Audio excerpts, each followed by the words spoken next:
Hello guys, welcome back to another episode. Today we have a Christmas episode. We're gonna talk about some cool guitars as we usually do. We're gonna add some history and a pop culture fun fact at the end. Stay tuned.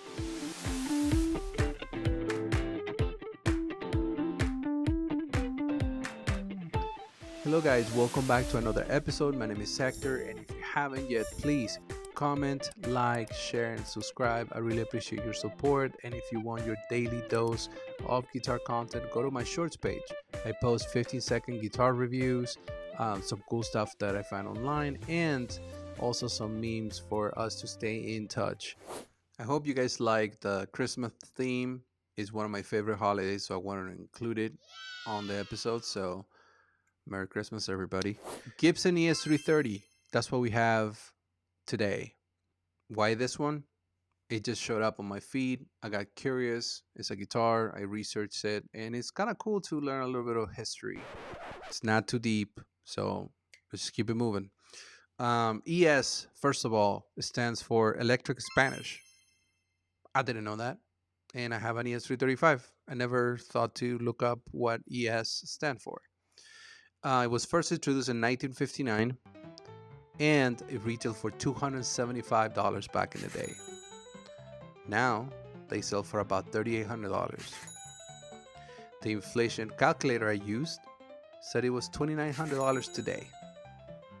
Initially, it started with a P90 pickup, and then I added a second one later on.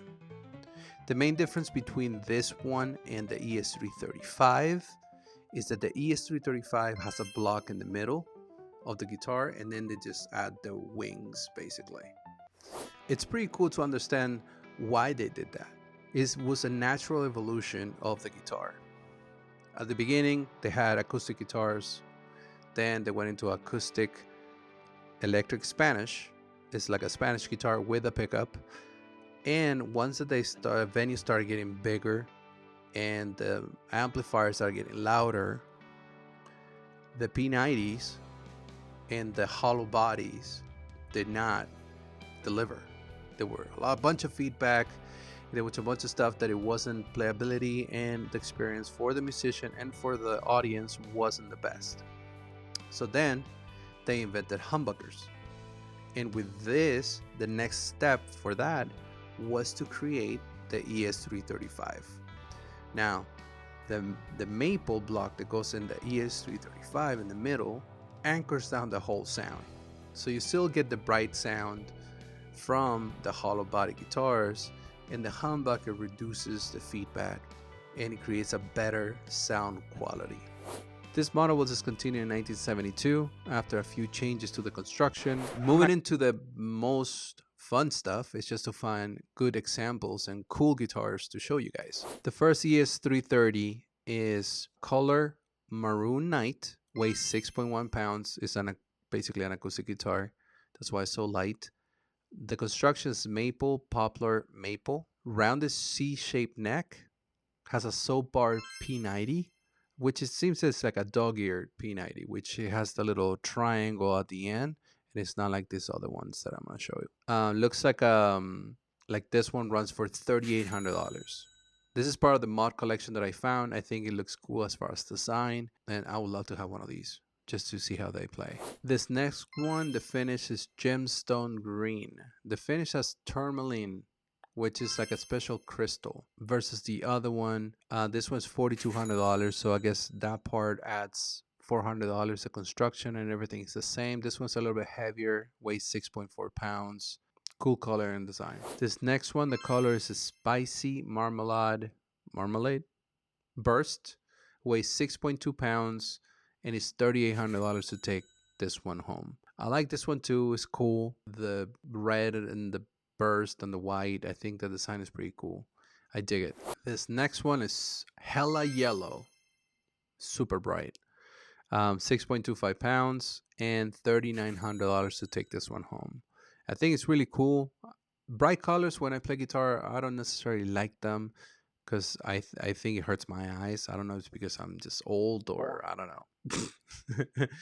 It doesn't really work for me as far as bright colors, but it's also a really cool guitar if you guys wanna get one of these.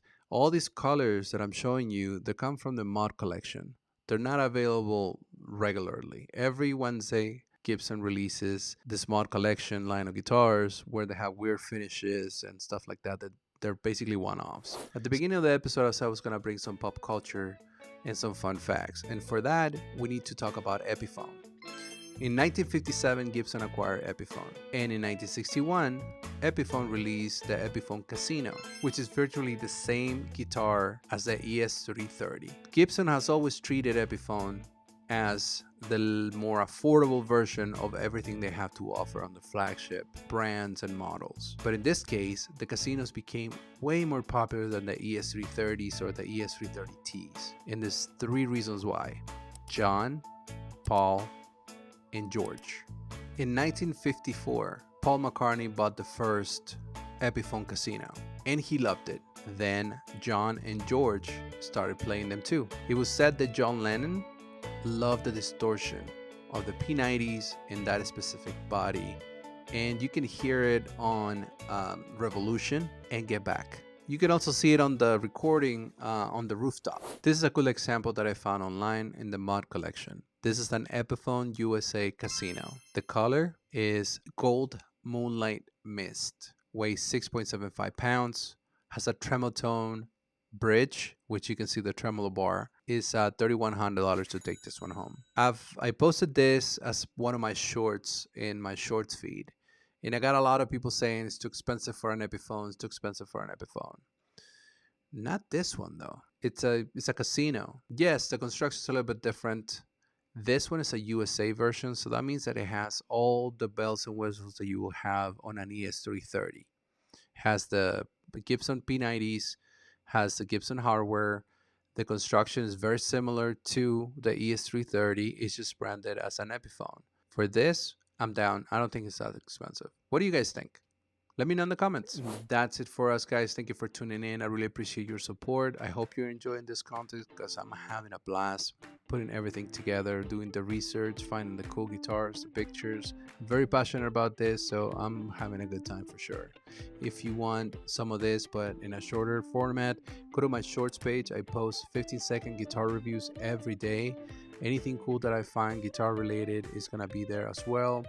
And if you want to get silly, I have some bunch of memes there that you can send your friends.